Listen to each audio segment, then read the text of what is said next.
ஆலயம் நிறைய இடிக்கத்தான் செஞ்சாங்க. 300, 400ங்கிறது ஒரு குத்துமதிப்பாக வந்தது, தெரிய வந்தது. தெரியாமல் எவ்வளோ தெரில, 1000 வருஷம் காலத்து ஆலயத்தையும் இடிச்சிருக்கான். அதில் இந்த டிஆர் பாலு சொல்கிறதெல்லாம் பார்த்தீங்கன்னா ரோஷம் உள்ளவன் எவனும் திமுக ஓட்டு போட மாட்டான். அது ஜான் பாண்டியன் ஜெயிச்சா என்ன எதிர்பார்ப்பு மக்கள் மத்தியில் இருக்குதா நீங்களுடைய? ஜான் பாண்டியன் ஜெயிக்கிறதுங்கிற மோடி ஜெயித்த மாதிரி தான், அந்த மாதிரி தான். அதனால் அது எதுவுமே நல்லா தான் நடக்கும், எதுவுமே இல்லாமல். அதாவது ஜான் பாண்டியன் அவர்கள் ஒரு மாற்று சமூகத்தை சேர்ந்த ஒரு மக்கள் அப்படின்னு சொல்லி ஒரு அறியப்படுறாரு. இங்கே எல்லா சமூகத்தோட ஆதரவும் அவருக்கு இருக்குதா? அதாவது கனிம வள கொள்ளைகள் இங்கே அதிகமாக நடக்குது. அதை நான் எம்பி ஆனால் தடுப்போம்னு ஜான் பாண்டியன் சொல்லியிருக்காரு. இதுக்கு முன்னாடியும் இருந்த எல்லாருமே சொல்லியிருக்காங்க. அதுக்காக பெரிய ஆர்ப்பாட்டம் போராட்டங்கள்லாம் பண்ணியிருக்காங்க. இவரோடு சொன்னதை பற்றி நீங்கள் உங்களுடைய கருத்து என்ன? நிச்சயமாக அவர் செய்வாருங்கிறத எங்களுடைய நம்பிக்கை. அவர் இன்னும் குத்தாலத்தை பற்றி கூட நல்ல முக்கியத்துவம் கொடுக்குறார். உலகத்தை தரம் வாய்ந்த சுற்றுலா தலைமாக மாற்றுவோங்கிறார். அதனால் வருமானங்கள் உண்டாக்குவோன்னு சொல்லிட்டு இருக்கார். எங்களுக்கு என்னென்னா கண்ணுப்புளிமேட்டுன்னு ஒரு இடம் இருக்குது. அதை பார்த்தீங்கன்னா நீங்கள் ஒரு குளம் மாதிரி இருக்கும், டேம்னு சொல்கிறதுக்கு கேவலம் பண்ணாது. அவ்வளவு கன்றாவியாக கட்டி வச்சுருக்காங்க. அளவும் கிடையாது, ஒன்றும் கிடையாது. அது தூர் வாடுறதும் கிடையாது, ஒன்றுமே கிடையாது. அதெல்லாம் தூர் வாடுறதை விட்டு மலையை உடச்சி அவ்வளோ கொண்டு போயிட்டு இருக்கான். அவ்வளோ பேரும் அங்கே அவ்வளோ லாரியாக போயின்னு இருக்குது. அதுக்குன்னு நீங்கள் பார்த்தீங்கன்னா இங்கே பிபிடி மில்க்கு ஆப்போசிட்டில் பார்த்தீங்கன்னா ஒரு எடை மிஷினே தனியாக போட்டாச்சு. அதுக்குன்னு அந்த தனி ஸ்பெஷல் மிஷின், அந்த எல்லாம் லைன் நிற்கும் பாருங்கள் லாரிகள். இப்போ வைத்தறிச்சலாக இருக்கும் பார்க்குறதுக்கு. இதெல்லாம் கண்டிப்பாக ஜான் பாண்டியன் சார் சரி பண்ணுவாருங்க நம்பிக்கை. ஏன்னா பதவியில் ஒரு நம்ம பொறுப்பில் வந்தால் தான் நம்ம செய்ய முடியும். இல்லை வெறும்னா நம்ம உட்காந்தா போலீஸ்காரங்க கூட தள்ளி தான் நிப்பாட்டுறாங்க நம்மளை. வெளியில் போய் நான் எம்பியாக வந்தாச்சுன்னா கண்டிப்பாக அது ஒரு கட்டுப்பாடு நம்ம கட்டுப்பாட்டில் வருங்கிறது எனக்கு நம்ம தீர்க்க முடியாத நம்பிக்கை தான். கண்டிப்பாக நிச்சயமான நம்பிக்கை. அவர் நடத்துவாருங்க நம்பிக்கை. எல்லாத்துக்குமே நம்ம எம்பி ஜான் பாண்டியனும் கண்டிப்பாக பேசுவார். ஏன்னா இவர் இவங்களோட திராவிட கலாச்சாரங்கிறது கட்டிங் கமிஷன் எல்லாம் தான். ஒரு மோடி வீடு கட்டுறாருன்னா அதுக்கும் கமிஷன் வாங்கிட்டு தான் இந்த பைக்க விட்றாங்க. ஸோ அந்த வேலையில் அவர் பார்க்கலாம். திமுக நம்ம குடும்பத்துக்கு எல்லாத்துக்குமே எதிரியாக தான் இருக்குது. அவங்க சம்பாதிக்கிற அவன் மக்கள் நல்லா இருக்கணுங்கிற ஒரே எண்ணத்தில் இருக்கான். அதனால் இங்கே நடக்கிற எல்லா கூத்துக்கும் அதான் காரணம். நீங்கள் இன்னொன்று பார்த்தீங்கன்னா போன வருஷம் நினைக்கிறேன் மார்ச் மாதம் கிட்டே இருக்குன்னு பார்த்தீங்கன்னா நீங்கள் பார்த்துருப்பீங்க, வீடியோ எல்லாம் வரும். எப்படின்னா இந்த பள்ளிக்கூடத்தில் கவர்மெண்ட் ட்ரெஸ் போட்ட யூனிஃபார்ம் போட்ட குழந்தையெல்லாம் தண்ணி அடித்து இது பண்ணுறது, கிளாஸை போட்டு உடைக்கிறது அப்படின்னு சொல்லி வரும். அது என்ன தெரியுமா ஆக்சுவலி உங்களுக்கு? திருட்டு திராவிடத்தினோட ஒரு ஷூட்டிங் அது.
வணக்கம்.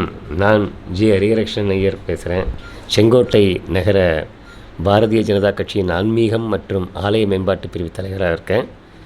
பாண்டியர் நாடு யூடியூப் சேனல் நண்பர்களுக்கு வணக்கம். ஜெய் ஸ்ரீராம். நம்ம சிவாய வாழ்க, வாழ்க வளமுடன். அதாவது நீங்கள் ஆன்மீக பிரிவு நகர தலைவராக இருக்கீங்க. தமிழ்நாட்டில் இந்த திராவிட முன்னேற்ற கழகம் ஆட்சிக்கு வந்ததுக்கு பிறகு நிறைய ஆலயங்கள் இடிக்கப்பட்டிருக்கு. அதனால் உங்களுடைய மனநிலை எப்படி இருக்குது? ஆலயம் நிறைய இடிக்கத்தான் செஞ்சாங்க. 300, 400ங்கிறது ஒரு குத்துமதிப்பாக வந்தது, தெரிய வந்தது. தெரியாமல் எவ்வளோ தெரில, 1000 வருஷம் காலத்து ஆலயத்தையும் இடிச்சிருக்கான். அதில் இந்த டிஆர் பாலு சொல்கிறதெல்லாம் பார்த்தீங்கன்னா ரோஷம் உள்ளவன் எவனும் திமுக ஓட்டு போட மாட்டான். அவ்வளோதான். ஏன்னா அவன் சொல்கிறான்ல, வந்தால் என்ன சொல்கிறாரு, இடிக்கவும் தெரியும், நாங்கள் தான் இடித்தோன்னு சொல்கிறாங்க, எப்படி ஓட்டு வாங்கணும் அப்படின்னு தெரியுங்கிறாங்க. இந்த ஒரு ஆணவத்துக்கு கண்டிப்பாக எங்கள் ஏரியா மக்கள்கிட்ட நாங்கள் சொல்லி இந்த ஏரியாவில் கண்டிப்பாக ஒரு திமுக ஒரு டஃப் கொடுப்போம். நாங்கள் இன்றைக்கி கூட நாங்கள் கட்சியோட மீட்டிங்லாம் நடந்தது. நம்ம ஜான் பாண்டியன் அவர்களோட எழுஞ்சிக்கு வந்திருந்தார். எல்லோரும் நல்ல எழுச்சியாக எல்லோரும் பேசி நல்ல ஒரு கிரவுண்டு நல்லா தான் இருக்குது. செங்கோட்டையை பொறுத்த மட்டும் நல்லா சிறப்பாக இருக்குது. நாங்களும் எங்களால் இயன்றதெல்லாம் பண்ணிகிட்டு இருக்கோம். நல்லதே நடக்கும். அது ஜான் பாண்டியன் ஜெயிச்சா என்ன எதிர்பார்ப்பு மக்கள் மத்தியில் இருக்குதா நீங்களுடைய? ஜான் பாண்டியன் ஜெயிக்கிறதுங்கிறது மோடி ஜெயிச்ச மாதிரி தான், அந்த மாதிரி தான். அதனால் அது எதுவுமே நல்லா தான் நடக்கும். ஒன்றுமே இல்லாமல் ஒரு எம்பி கூட இல்லாமல் இருக்கிற சமயத்துலேயே உங்களுக்கு 3 மத்திய மந்திரி கொடுத்துருக்காங்க. எம்பியே கொடுக்கல நம்ம ஆக்சுவலி. அப்படி போனால் நிர்மலா சீதாராமன் பிரைம் மினிஸ்டருக்கு அடுத்த போஸ்ட்டு. அடுத்தாப்பில் நம்ம ஜெய்சங்கர்ஜி உலகத்தையே கட்டி ஆள்ற ஒரு மோடி ஒரு இமேஜை கொண்டு வந்தவர் ஜெய்சங்கர்ஜி, அவர் மந்திரி. அதுக்கப்புறம் பார்த்திங்கன்னா நம்ம எல் முருகன்ஜி, அவர் 2 துறைக்கு மந்திரியாக இருக்கார். ஸோ இப்படி தமிழர்களை மேலே தூக்கி வச்சு கௌரவிக்கிறவர். ஸோ நம்ம எம்பி கொடுக்கும்போது ஜான் பாண்டியன் எம்பி அது மாதிரி ஒவ்வொரு இடத்துலையும் எம்பி ஆகும்போது மோடியோட ஆட்சி சிறப்பாக இன்னும் உள்ளே வரும், நல்லபடியாக நல்லா கிடக்கும். அதுமாதிரி அண்ணாமலைஜியும் நல்லா ஜெயிச்சு வரும்போது அவருக்கும் ஒரு சிபிஐ மாதிரி ஏதாவது ஒரு கண்ட்ரோல் போஸ்ட் கிடச்சின்னா தமிழ்நாட்டில் உள்ள திருடர்களை கொஞ்சம் என்ன சொல்கிறது, ஒரு நல்ல ஒரு கிடுக்கிப்பிடி போடுவார். இப்போவே கட்சித் தலைவராகவே இப்படி போடும்போது ஒரு துறை அமைச்சராக இருந்து அவர் போடும்போது நல்லா இருக்கும் இல்லையா? ஸோ இந்த எண்ணங்கள்லாம் மக்களுக்கும் போகிறது. இந்த எண்ணங்களை நாங்களும் இதில் பரப்பின்னு இருக்கோம், அந்த எங்களுடைய பிரச்சாரத்தில் சொல்லிட்டு தான் இருக்கோம். இதுக்குள்ள ரெஸ்பான்ஸ் நல்லா வருங்கிற நம்பிக்கை எனக்கு இருக்குது. அதாவது ஜான் பாண்டியன் அவர்கள் ஒரு மாற்று சமூகத்தை சேர்ந்த ஒரு மக்கள் அப்படின்னு சொல்லி ஒரு அறியப்படுறாரு. இங்கே எல்லா சமூகத்தோட ஆதரவும் அவருக்கு இருக்குதா? கண்டிப்பாக இருக்குது, நிச்சயமாக இருக்குது. கொஞ்சம் தயங்கினாலும் மோடிங்கிற ஒருத்தர் இருக்கார் இல்லையா, அதையும் பார்க்க வேண்டியதில்லை நம்ம. ஸோ யாருக்காக வேண்டிய தொகுதிங்கிறதே இப்படி தான்.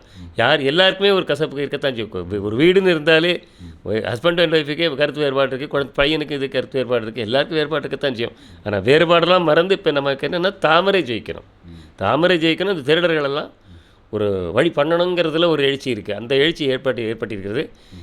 என்ன இந்த அதிமுகவினர் சில ஓட்டை பிரிப்பாங்கங்கிற மாதிரி ஒரு பயம் இருந்தாலும் மோடிங்கிறது எலெக்ஷனுங்கிறது மோடிக்காக வேண்டி தானே, அந்த ஒரு இதை கேரண்டியை வச்சு நம்ம மேலே மூவ் பண்ணிகிட்டு இருக்கோம். எல்லா இடத்தையும் சொல்கிற இடத்துலாம் சொல்லிட்டு இருக்கோம். இரட்டை இலைக்கு வாக்க போட்டு உங்கள் வாக்கை வேஸ்ட் ஆக்கிறாதீங்கம்மான்னு கூட நாங்கள் சொல்லி தான் இருக்கோம். ஏன்னா இடைத்தேர்தல் மாதிரி இடைத்தேர்தல் மாதிரி தான் இது.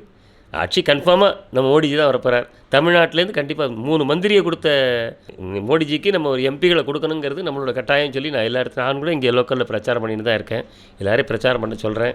மோடி வீடில் இருக்கிறவங்கள்ட்ட சொல்லிடுறேன், இந்த ஏரியாவில் உள்ளவங்கள்ட்ட சொல்லத்தான் செய்கிறேன். இந்த தெருவில் உள்ள ஓட்டெல்லாம் வாங்கி கொடுக்குறது உங்கள் பொறுப்பு, ஏன்னா நீங்கள் மோடி வீட்டில் சுகமாக இருக்கீங்க அப்படிங்கிறதுலையும் நான் சொல்லிட்டு தான் இருக்கேன் பிரச்சாரங்களில். ஜான் பாண்டியன் கண்டிப்பாக ஜெயிப்பாருங்கிறது என்னுடைய ஆழ்ந்த நம்பிக்கை. அதாவது கனிம வள கொள்ளைகள் இங்கே அதிகமாக நடக்குது.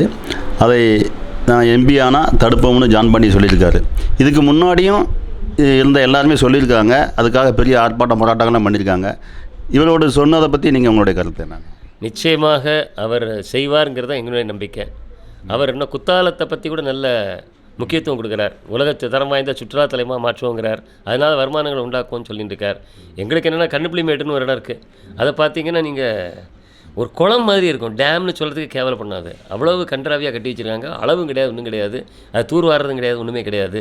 அதெல்லாம் தூர்வாரதை விட்டு மலையை உடச்சி அவ்வளோ கொண்டு போயிட்டுருக்கான். அவ்வளோ பேரும் அங்கே அவ்வளோ லாரியாக போயிட்டுருக்கு. அதுக்குன்னு நீங்கள் பார்த்தீங்கன்னா இங்கே பிபிடி மில்க்கு ஆப்போசிட்டில் பார்த்தீங்கன்னா ஒரு எடை மிஷினே தனியாக போட்டாச்சு.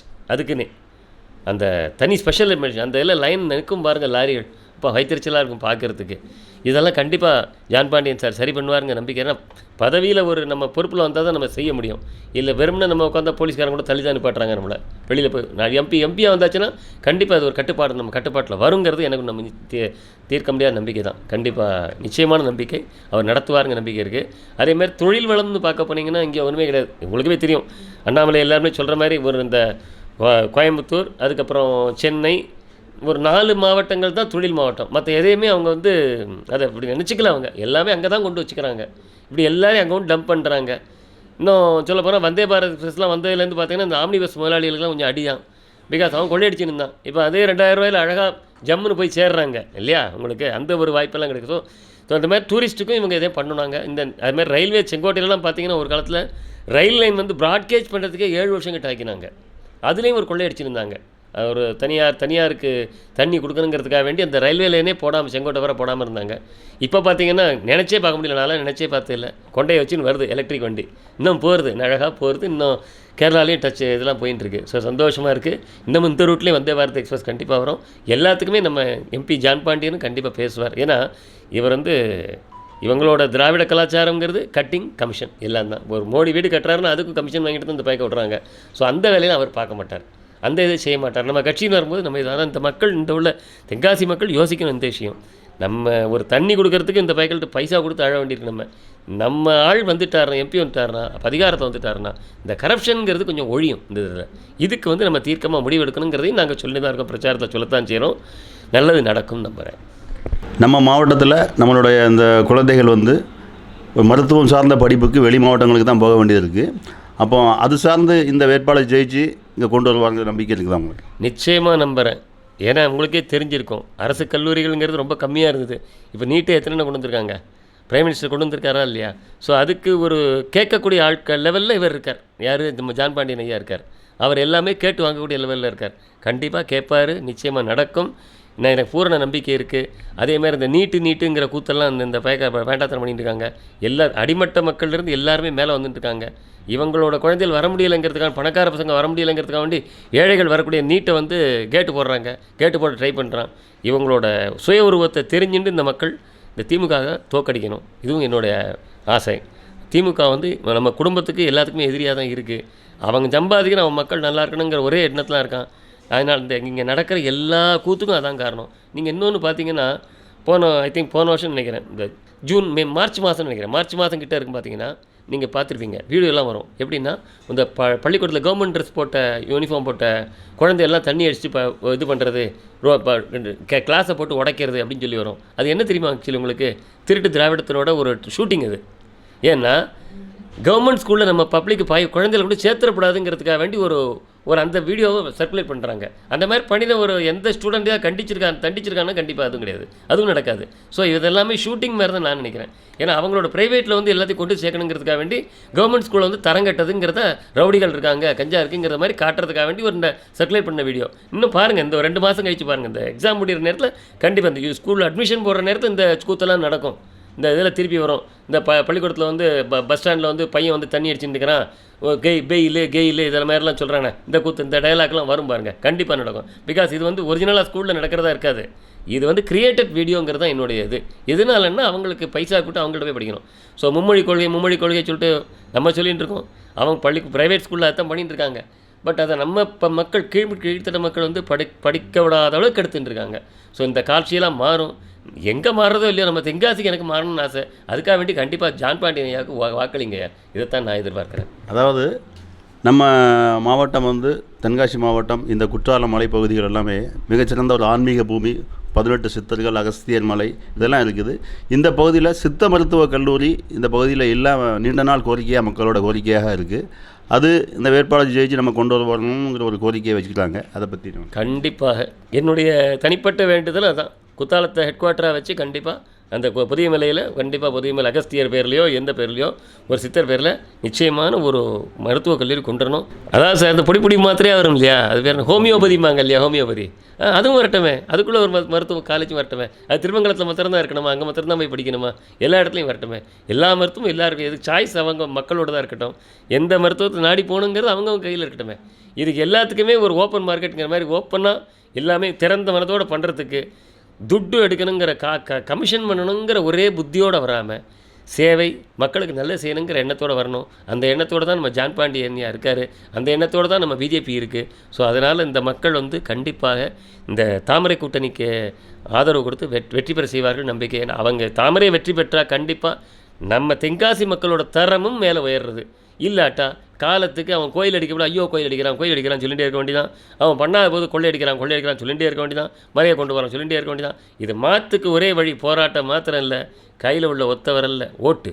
அதை நீ கரெக்டாக தாமரைக்கு போடுங்க, வேறு எங்கேயுமே போடாதீங்க, எல்லாம் சரியாகும், நல்லதே நடக்கும். நன்றி. தேவேந்திர குல வேளாளர் மக்களின் நெடுநாள் கோரிக்கையான பட்டியல் வெளியேற்றத்தை உறுதி செய்திட தென்காசி பாராளுமன்ற தொகுதியின் வெற்றி வேட்பாளர் ஜான் பாண்டியன் அவர்களுக்கு தாமரை சின்னத்தில் வாக்களிப்பீர்.